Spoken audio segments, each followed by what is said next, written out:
All right, Daniel, go ahead. Welcome to the show, man.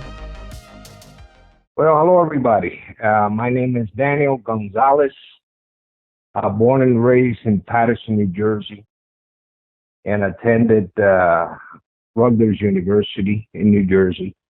I'm a mechanical engineer, and just for the record, never had any psychological issues, nor have I been treated in any related condition. The outdoors has always been my passion. From New Jersey, I moved to California and started hunting there as a young man, perhaps 20. I worked as an engineer for Garrett Air Research, which is an aircraft part manufacturer in Torrance, California. One time I decided to go on vacation to Oregon instead of going to Florida, which is where I usually went. And I absolutely fell in love with the mountains and the topography, etc.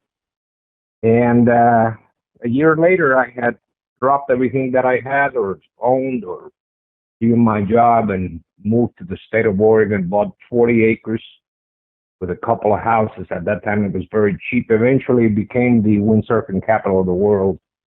And up to nowadays, it's quite expensive to either buy or even rent there. But I started hunting right away. You can literally work your day and get on your four-wheel drive and hunt and come home, and it was a lot of fun. Eventually, I bought horses, and I began investigating, and there is a wilderness area, which is in the Deschutes National Forest. The Pacific Crest Trail cuts right through it and eventually ends up in Washington and up to Canada, etc. And there is a trailhead out of a lake that is named Devil's Lake, and that's where I used to trailer my horses. And for many years, I used to go hunting there. And I was very successful, etc. It had been probably 10 years. I, at that time, had my son, who now is about 48 or 49. He was a teenager, and the bow hunting season was coming up, and we decided to go do a little kind of checking out and see how the game was doing this year. But we decided to backpack. Of course, I was a young man then, and threw a backpack on my back and walked the normally 6 hours of horseback riding that we had to do to get to our regular camp. We arrived with nothing new, and we did a little cooking, went out, did a little scouting. The game was abundant. We're very happy. We came back, we cooked dinner, and we kept on talking with a fireplace, etc. there, and or with a fire, not a fireplace, a fire there. And eventually, approximately 10 o'clock, we decided to, well, let's call it a day. Because we went on backpack with backpacks, I had packed a small 4-man nylon, very light tent that was clear or semi-clear, and it was full moon.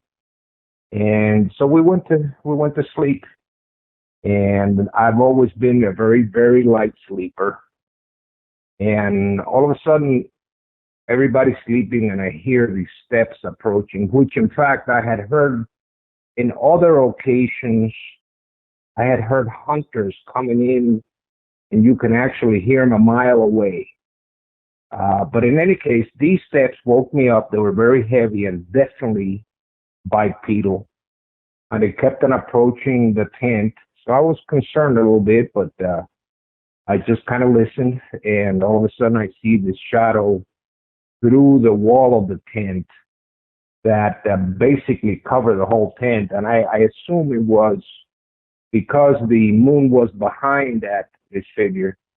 It had kind of saturated the entire or covered the entire light. And I could hear the breathing, and the breathing was similar to that of a very overworked horse after you run with him. Very heavy. You could see that it was coming from lungs that were not human. But at the same time, I said, it can't be an animal. It can't be a bear because a bear can't walk on 2 feet that long. And I heard it step by step getting closer and closer. Then all of a sudden, your mind starts playing tricks on you. So I thought maybe it's somebody playing games. And I always carried a 44 Magnum revolver. Of course, I also carry rifle or whatever. But in this case, since I was just backpacking, I had my 44. And I got my 44 Magnum. I turned on my back and I said out loud, "Hey, I don't know who you are, but don't come any closer. Don't touch the tent because I have a gun and I will shoot." And nothing moved, but the breathing continued for a while. Of course, when I said that, the 3 kids or teenagers that were with me woke up kind of wondering what the heck was going on and were looking at this big shadow. And for about 20, 30 seconds, it continued to breathe very deeply. It was very close to the tent. As a matter of fact, there was a moment where I thought that it actually touched the tent. But then all of a sudden, we could see light again, and we could see that it went north on the Pacific Crest Trail, to be exact. And the moment that we felt 3 or 4 or 5 steps, I sat up, opened the zipper with a gun in my right hand, and stuck my head out. And of course, the kids were trying to do the same thing at the same time. And the figure, which was this massive, I'm talking 8, 9 feet tall, and I can tell you that it weighed no less than 800 pounds, 900. It heard the zipper and the commotion, and it turned around. He must have been 10 or 15 yards away. Full moon, we could see him clearly. His face was human-like, and it was something that we were completely shocked and in awe to see. And all of a sudden, it opened its mouth and it gave this combination. I call it a howl/growl. So loud that it echoed. This is at the base of for those of you who know it, you don't know the area, the base of the Three Sisters Wilderness area. I'm sorry, there's 3, when we call the Three Sisters, it's 3 volcanoes, the North, the Middle, and the South Sister. I was around between the South Sister and the Middle Sister. And if anybody that's listening to this has ever packed that way, there is a place where, as you go north, the Pacific Crest Trail separates and it does a loop, and then it comes about 5, 6, 7 miles up further north. They come together again. I used to hunt that circle because I knew that if we got lost, it doesn't matter in what direction you walk, you would find a trail as long as you went in a straight line. Okay? But getting back, he growled as I had never seen before, and I thought to myself, and it must have been 10 yards away, 12 yards away. When you're under that pressure, you don't, I don't remember, but I can tell you that it was enough for me to see the nostrils. And I remember thinking, if this animal decides to charge us, there's no way in the world that I'd be able to stop it, even with 2 or 3 shots of a 44 Magnum before he's on top of us. But instead of that, he turned around and started walking, swinging long arms. And I remember him looking back 2 or 3 times until he turned into the woods and just disappeared. Needless to say, we didn't sleep the rest of the night, just talking about it. And next day, we went out very carefully, and there was no sign, there was no noise, there was no sound. And that was it for that. I still talk. I mean, we still, for many years, only us 4 spoke about it. Because you have to understand that in 1989, if you told somebody that you saw something like that, they would really consider that you were completely out of your mind because they wouldn't believe it. Perhaps if you were lucky to run into somebody else that had an experience, but my direct contacts did not. So consequently, I didn't speak to anyone about it. And we spoke amongst ourselves. And coincidentally, I recently had a back surgery about 6 months ago, and I called one of them and I said, "Hey, do you remember that day?" And he said, quote, "Just like if it happened yesterday," unquote. Nowadays, though, there's several factors that made me talk. Number one, at my age, I really don't care what anybody thinks anymore. I know it's true and I know what I saw. So there's no doubt in my mind. It's not like I saw it by myself and I can question myself and say, well, did I really see that? No, three other people that I can talk to also remember exactly the way I saw it. And so that's one thing. And then there's so many people that now have had sightings that it's not a shocker to many anymore. I actually tell everybody that I can, whether they believe I'm crazy or not. And that was it. You can never forget an experience like that. Never, ever. Now, what my belief is, what are they? You know, there are speculations where some people say, well, they're the Nephilim in the Bible, or they're supernatural, or they're this or they're that. They may or may not be. My interpretation is that they're no more than the gorilla. The mountain gorilla existed right along with mankind for hundreds of years, and we didn't even know they were there. So it's only relatively recent in time, you know, in the time, the schedule of time that we really discovered them. So I just think it's another species. It has smarts. Well, so do dogs, right? So do some gorillas. They have learned to even talk and communicate. So they do have the ability. So that is why they say, why haven't you not found a corpse? Well, how many times have you found, say, a bear corpse? I can tell you that, or a skeleton. I can tell you that I've been in the woods for decades and decades, not only to that place, but another place called the River of No Return Wilderness Area, which is in the northeast of Oregon. And I've never seen a bear skeleton. So the fact that I haven't seen one of these, or some people have not, or most people have not, doesn't prove anything to me. I know they exist. And I did have, and oh, by the way, these kids who are now men have continued to pursue the hunting sport, and they have had other experiences, not as dramatic as this one, but they've been in the tent and heard steps and heard little rocks thrown at the tent. I don't really believe that they want to hurt you.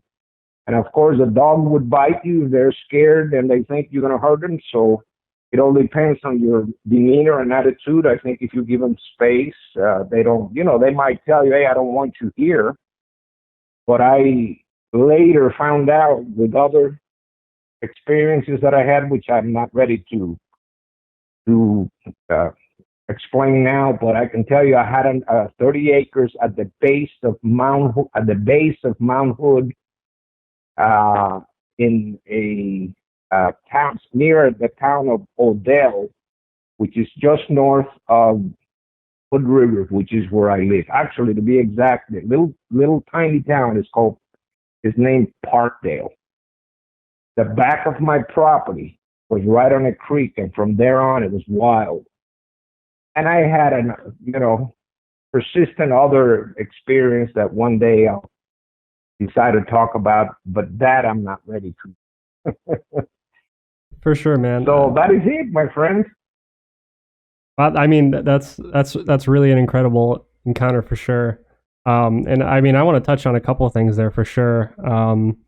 In particular, what I wanted to start with is a lot of people don't realize that when you said that you've never seen, a carcass before, is there's, researchers and stuff in super remote areas of foreign regions that study, for example, endangered species of tiger and stuff. And the biologist will tell you you'll be lucky to encounter two in a lifetime alive. So Right. if these things are in a very small population, it's entirely possible that people just aren't seeing them, but they're still out there. And I think people for sure underestimate how big some of our wilderness areas still are in the United States, because some of these regions are like really, really dense, untouched areas. I can tell you that area that I told you, there's another place about 3 miles from there called Indian Halls. And you can hear the solitude. You can hear the silence there. I've been there several times.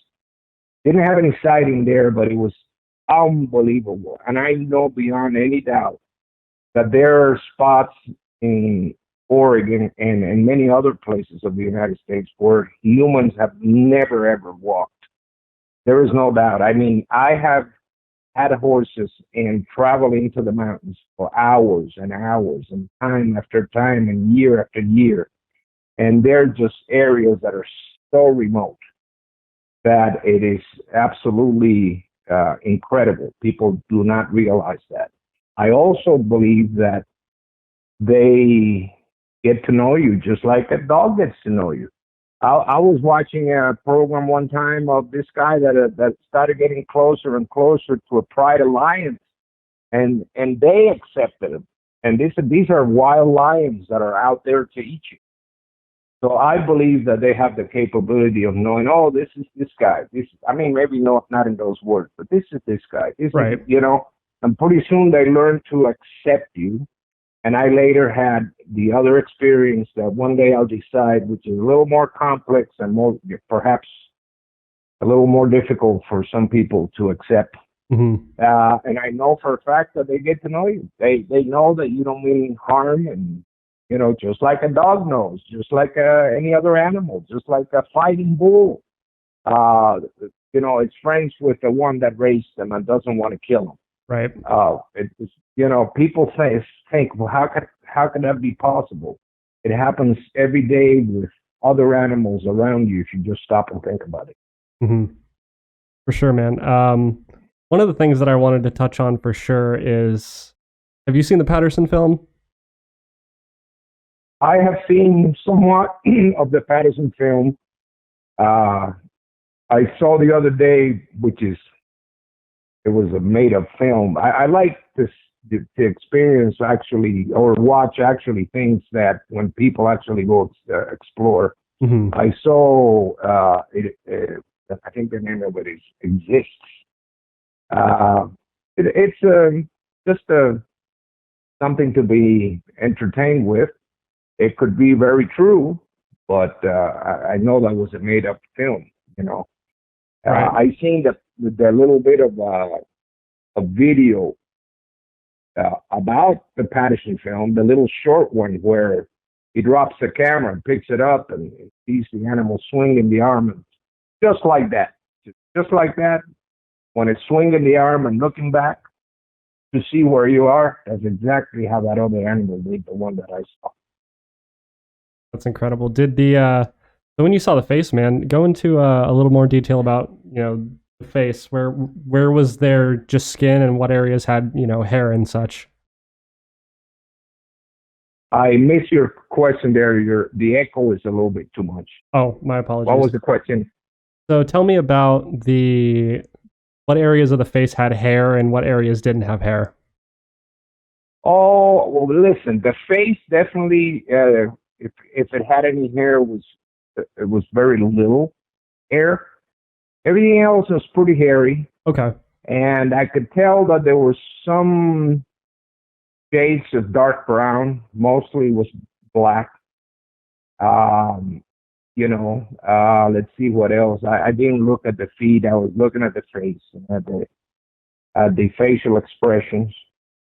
I didn't see the palm of its hands either, which I'm only assuming that it wouldn't have any. All I know is that the arms went down to or past its knees. That I know, because as it walked away, I could see the swing of the arms, and I said, "Wow," And there's no doubt in my mind. It wasn't a bear. I used to have hound dogs and hunt bear. I'm sorry for those that are hearing that are against that, but I used to have hound dogs and seen many bears. I've been charged by a bear, and I know what a bear looks like and acts like, and that was definitely not a bear. And I've heard many sounds in the woods. I've heard a bear growl. I've heard a mountain lion growl. But this, you would need a $10,000 sound equipment to be able to make something sound that loud, and you would need some very fancy sound equipment to be able to try to even imitate the vocalization or the sounds like that. Speaking of vocalization, that's one thing those boys now hear. They do hear vocalization right in the same spot, and they hear vocalization and that, but they've grown used to it now. They know that it's harmless. Mm-hmm. It or others or whatever, they have seen a couple of what they consider to be it between the trees a little bit for a second, for a moment, but nothing like this ever again. Not to them anyway. Right. So have you heard the oh shoot, I'm trying to think of the name. The do you know the name, Dane, of the those really famous Sasquatch calls? Somewhere in California they filmed them. Remember? No idea. Shoot. No, I don't know. No, I don't know. Oh, they're called the Sierra Sounds. So these Sierra Sounds are these like deep, loud, howling kind of sounds that were captured in the California, somewhere out in California. It's like apparently like a secret spot that these hunters used to go, and they managed to capture these sounds after a number of years, and it's pretty unique. And like sound experts have listened to it and stuff and said that you can't fake it. That it's whatever it is definitely unique, and wildlife experts don't know what it is. And then after these sounds have become more well known in public, a lot of people are coming out and saying, "Oh, I've heard those for years. I always assumed it was a bird or something." Well, I'll tell you what. Once my working life was over, I had been more interested in trying to investigate from my computer chair some of that information, and I have tried to listen, and I have heard exactly the same sound that I heard. I also had heard something like you said. I don't know if you're referring to the same thing, where they say that there is no way that a human voice can possibly reach the particular frequencies that these howls, display. Mm-hmm. So, I don't know. All I can tell you is I have heard it on the computer again.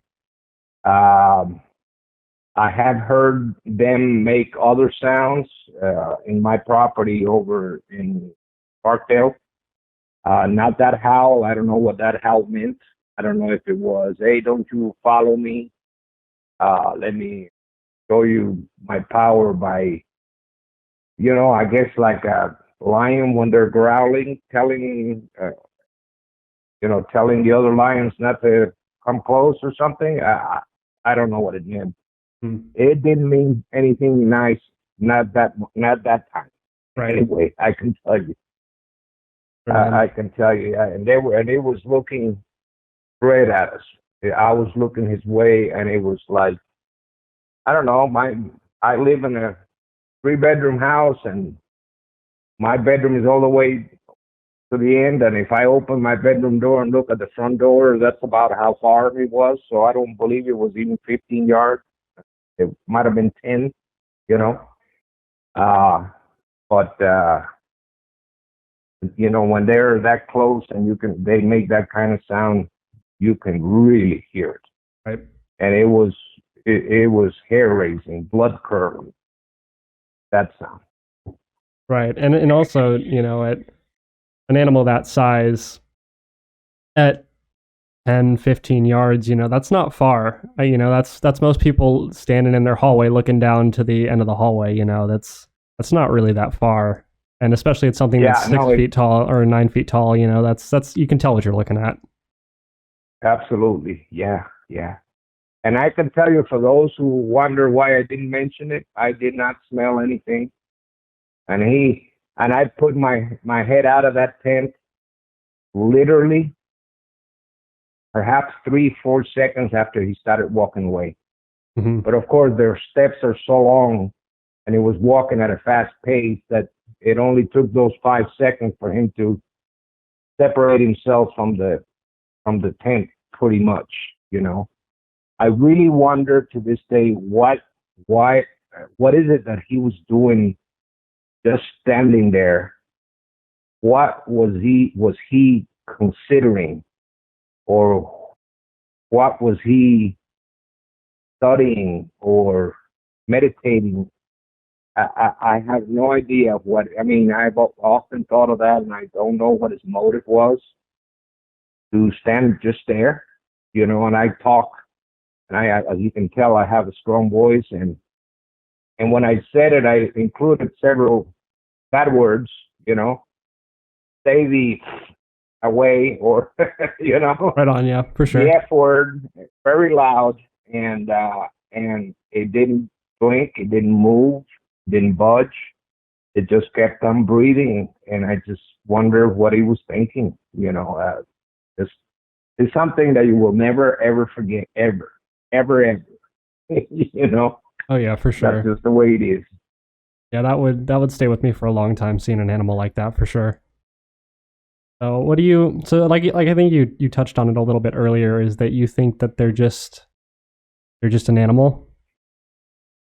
I believe, I mean, I could be wrong, there's so much to find out and study and learn. It is my personal opinion. Since I have not, even in the other occasions, I have not perceived anything, quote, supernatural, unquote, as some people suggest. Right. I haven't seen them with this ability to disappear and appear or become a tree or whatever people think, and I respect what they think. Perhaps it's based on what they saw. Mm-hmm. I've seen nothing but behavior that can be attributed to a species of animals. That's all I have.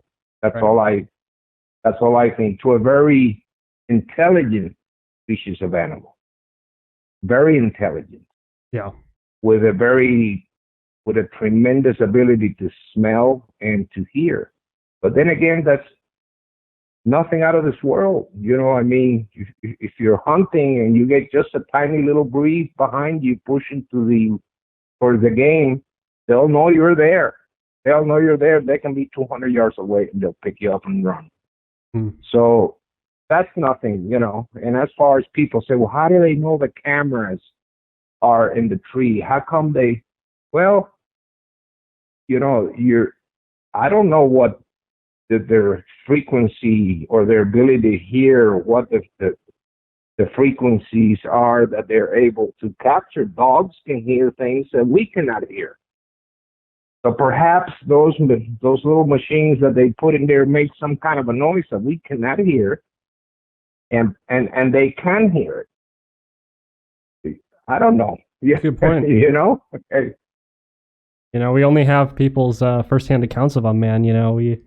Beyond that, we can only speculate, for sure, man. Right.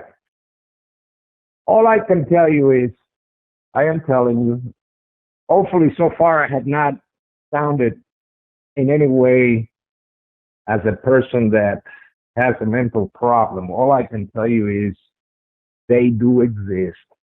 There is no doubt in my mind. There is absolutely no doubt in my mind that they do exist. some people believe it, some people don't. I have a sister who believes me, and her husband, who's a professor in a college in California, mind you, and he doesn't believe it. He said, well, it could have been somebody trying to scare you. I said, oh, okay, so somebody parked their car,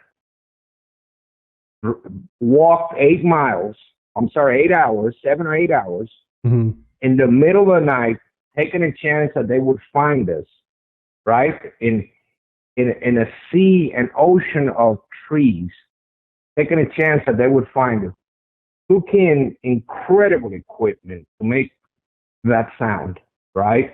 Right. And did it just to scare us? I think that doesn't make sense to me. Well, I know it wasn't human. Right. I know that. Sounds like a lot of work for a harmless prank. Right. Yeah.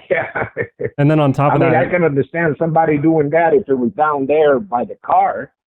I can understand somebody trying to fool around with you like that. Right. But seeing a car parked in a trailhead and then starting to walk with equipment that shakes with sound equipment that would shake the mountains, and with some kind of a recording that even experts say that humans cannot duplicate that. In 1989. Now I don't think so. Right. I don't think so. And I mean, also you got to consider, if someone was playing a prank on you, they're running a pretty good chance of getting shot too. Oh, absolutely. Absolutely. I'm going to tell you, I turned my back, and when that continued, I actually put the hammer back on the 44 Magnum, and I had it lined up. I mean, if I holler out like that, and I scream at you, and I even swear at you, and you try to get in my tent, right. I think that I'm in the right to protect myself. And I had 3 other people there with me, one of which is my son. Right. So, and he still lives in Oregon, by the way, and he's now beginning to take my grandson, who's 14, to that same spot. I mean, that was our spot. It's just, it's wild. It's way out there. Of course, if you take an elk, for example, which I took many, you better have some horses to get them out of it.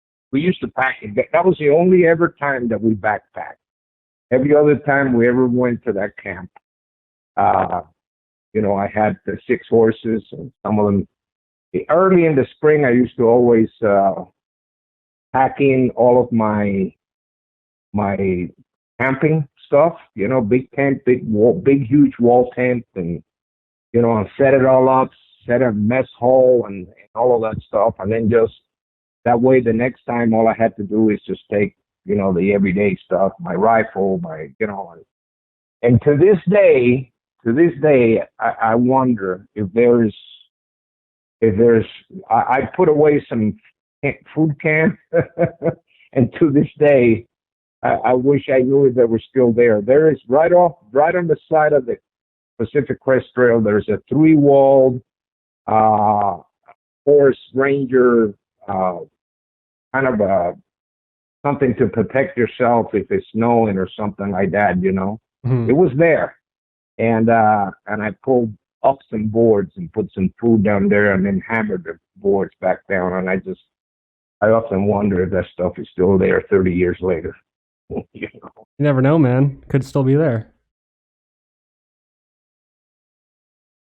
Unfortunately now, I had 2 back surgeries. I still walk, but barely. Right. So I go around in an electric little cart moving around. And I guess I find joy in what my children do now, and we talk about it. Yeah, that's really cool. We do go hog hunting here in Georgia still, and I sit in that blind, and pigs are an invasive species here, so I do still go there. But oh, they say that they have seen Sasquatch here in Georgia, but I don't, I haven't, I don't know anybody that has mentioned that here. Yeah. But I know the Northwest, that's the mother lode. That's where they are. Oregon, Northern California, the entire state of Oregon, the entire state of Washington, and then into Canada. That is the concentration of, at least in the United States. There might be some other places. They say there's some in Florida. I don't know that, but I know that there's plenty of them in the state, in that Northwest, in those 3 states. Absolutely. Yeah, for sure, man. How was the group's reception to what you posted about?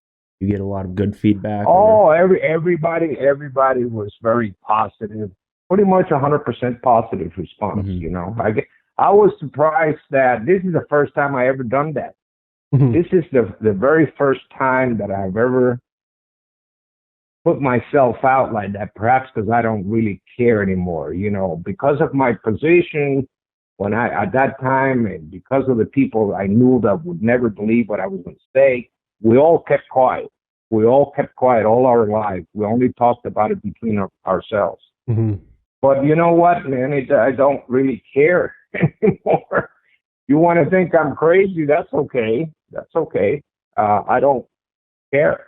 I know it happened. I know it's true. And they know it's true. The other 3 people know it's true. So, I don't have any reason to question anything. What happened was so phenomenal that there is no other explanation. What's crazy is I'm actually from Oregon, so I don't know if you know Veneta, but I'm from Veneta, Oregon. It is about 20 minutes outside of Eugene. Oh, okay, Eugene, sure. Yeah. Oh, Eugene is yeah, go ahead. So I don't remember how long ago this was, but I did a program with Northwest Outbound School. So we did 99 miles down the Deschutes River on rafts for a week, and then we did some we did some rock climbing at the place. It's in the desert on the side of the Cascades. And after that, we did 2 weeks of mountaineering through the Cascades on the PCT. And for people that don't know, the Pacific Crest Trail is the trail that goes from Mexico to Canada through California. To Canada, right. California, right. Oregon, and Washington. Another thing is they say, well, how come if you have a gun, they don't let you, Well, let me tell you, I had hound dogs. And if you don't teach a hound dog properly, and the first time you fire, that hound dog isn't expecting that gunshot. He will forever be gun shy. Yeah. And he will see a gun and run the other way. So you have to introduce the sound I had hound dogs, and every time they were going to eat, from far away, I would get a little 22 and pow, one shot. And then I would feed him. And I would do that every day, and every day it would be closer and closer. Those are when they were pups. And pretty soon they connected the sound of the gun with food and with good things. Yeah. And then later on, I used a heavier caliber until they didn't, a shot, they didn't care. Same thing with the horses. If you try shooting a gun on top of a horse that doesn't expect it, and you'll see where you'll end up. You're going to end up on the floor. That's where you're going to end up. Absolutely. So, when people say, well, they're gun shy. Well, yeah, God knows how many times they've seen or heard a gun or got shocked by a gunfire or something like that, or, and they have some way of communication. They also say, how can that be? Well, hey, you know what? Whales communicate. Flippers or what they call the little smaller fish, that they communicate with all these little sounds, etc. Right? So a gorilla is taught how to talk to you with signs and stuff like that, right? You've seen that. Mm-hmm. So then what's so shocking about another species of animals having some sort of communication? You know, elephants can communicate with their sounds and their, whatever. Or, it's nothing. I don't understand why people get so shocked. What do you mean they can talk? Well, I didn't say they can talk. I say they can communicate. And an animal learns what a word means. My dog, if I said sit, he sits. And if I say come, he comes. Mm-hmm. I said bad dog, he understands. I'm not happy. Then what's the big deal about another species that is somewhat intelligent being able to have similar abilities? Nothing out of this world with that. I don't understand why people get so shocked. Well, how can they talk? Well, absolutely. I don't know what the knocking means. I've heard it many times. Mm. I don't think a knocking is aggressive. I think the growl and the howl is aggressive. Yeah. But I mean, it's my perception. But I don't think the knocking. I don't think the whooping is aggressive. Mm. To me, it was like saying, "I'm here." I want food or something like that, perhaps. But the growl, it can't possibly not be aggressive. I'm with you on this one, man. If anyone that's ever been to the Cascades of Oregon knows that there is more than enough space for creatures to see decades. Oh, absolutely. Way more. Yeah. Way more than you'd ever need. Oh, absolutely. Well, I mean, mountain gorillas weren't discovered till like 1903 or something like that. Really? Like 100-something years ago, people thought mountain gorillas were a myth. So, who's to say, that there's other stuff we don't know about? There is a place in the northeast corner of Oregon, out of Pendleton, still a little bit east and north of Pendleton. Mm-hmm. And it is called the River of No Return Wilderness Area. And one time, I said to myself, let's go in there and let's find out. And I rode for like 12 hours. I slept and I rode for another 6 into the mountains without seeing a soul. And I actually ran into an old homestead. There was a cabin there. There was an abandoned cabin. And I remember crossing a river when it had a little more flow than I should have ventured into, but I was a wild man at that time. And sleeping in that cabin, And I visited it many times after that, and I'm telling you, it was 18 hours on a horseback that can easily do 5 or 6 miles per hour, and penetrating it 16, 18 hours into the mountain in a straight line and still not find a road, mm-hmm. and still not find a human, So can they be there? Absolutely. Without a doubt. Yeah. How old are you? Me? Yes. I'm 23. Oh, you're a young man. Okay. I have a son that's 22. The reason I was asking you is because I wondered if you were, you were not. There was a time there in that River of No Return Wilderness area that the hunters went there. Not as deep as I'm referring to, but they went down into that. There was this big canyon down in there, mm-hmm. and it started snowing, and they couldn't get out.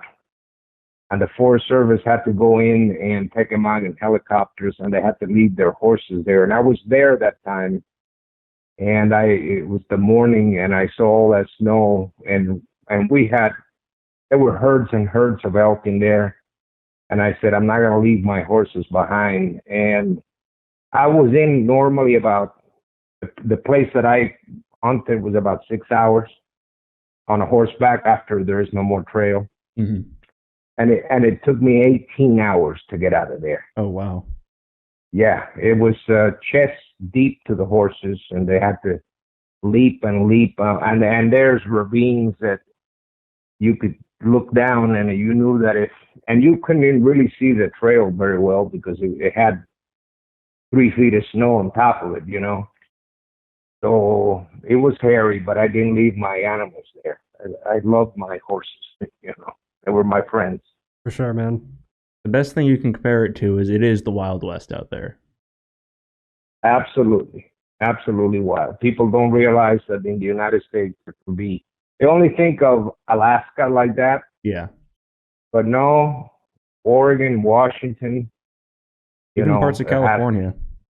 even parts of Northern California, that's correct. Even parts of Northern California, there's a lot of wild, untouched country that is very, very, very deep, you know, Yeah. and it sure lends itself to, you know, that species or any other species to get in there and not be seen, even if you know it exists and you know they're there.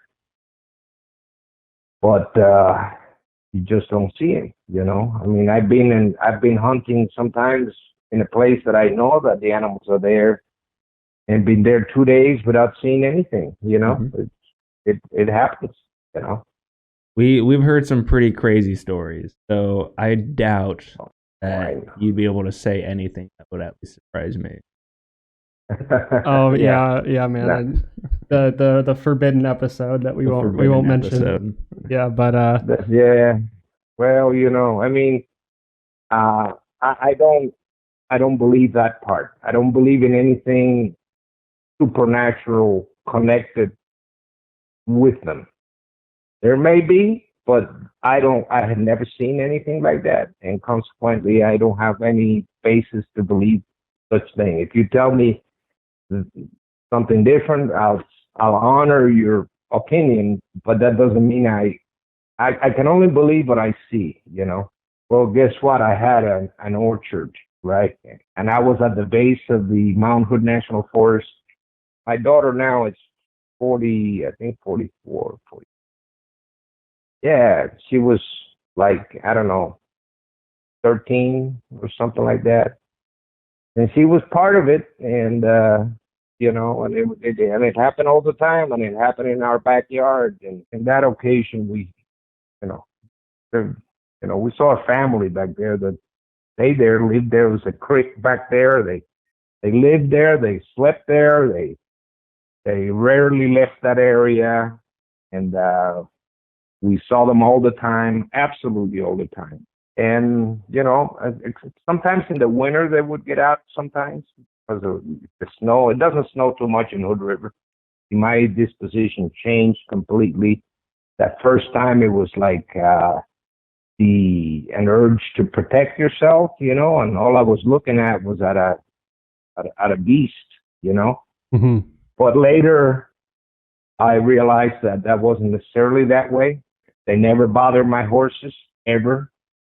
That people say, well, didn't your horses, you know, I have a picture in my Facebook, and that picture in my Facebook was in the Pacific Crest Trail. I don't know if you're able to look at that picture. And there's a spot that I stopped, and you can see one of my horses looking someplace. And it was only 20 years later that I looked at that picture and I said, I wonder why my horse was so intent looking that way. And I started looking and opening up the picture, and I'm not 100% sure that that was what it was, but it sure looks like it. A black figure, kind of a little squatting with a cone-shaped head, and it's a black, you know, thing back there that I can't tell. I don't even comment about it because, you know, people are sometimes seeing things where they're really not. It could have been a log. It could have been something else.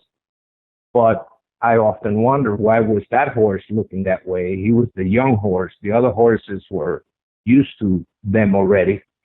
But this one horse, that was probably the first year that he had gone into the mountains, and he was intently looking at it. So, you know, but over there where I live, They were there. They don't aggressive. They're not aggressive. They don't mean you no harm unless they think that you're going to harm them. Then you would defend yourself, wouldn't you? Somebody broke in your house and you thought, and you were married and you had a child and you loved that child, and you thought for any minute that there was somebody that was going to hurt that child, you would defend yourself, wouldn't you? Right? I mean, I know I would shoot them if they come in my house and I had a child. Well, what makes you believe that it would be any different? You know. So a lot of times these attitudes that people describe, or this ferocious thing that you don't know. You don't know if there was a young little animal back there that they're trying to protect. When they follow you in the woods and they look at you and they stop behind a tree and whatever, have you stopped to think that perhaps they're doing it because they just want to make sure you're not coming their way and hurt something that they care for? Who knows, right? Just like any you other have animal, to be man. open-minded to accept many things. For sure. I think that's a great way of putting it, man. They're just like any other animal, for sure. Yeah, right, exactly. Yeah. Absolutely. Right. Right on, man. Well, thanks, Daniel. I loved having you on to tell your story, man. That was really cool, and I really appreciate you coming on. You're very welcome, my friend. It's been a pleasure.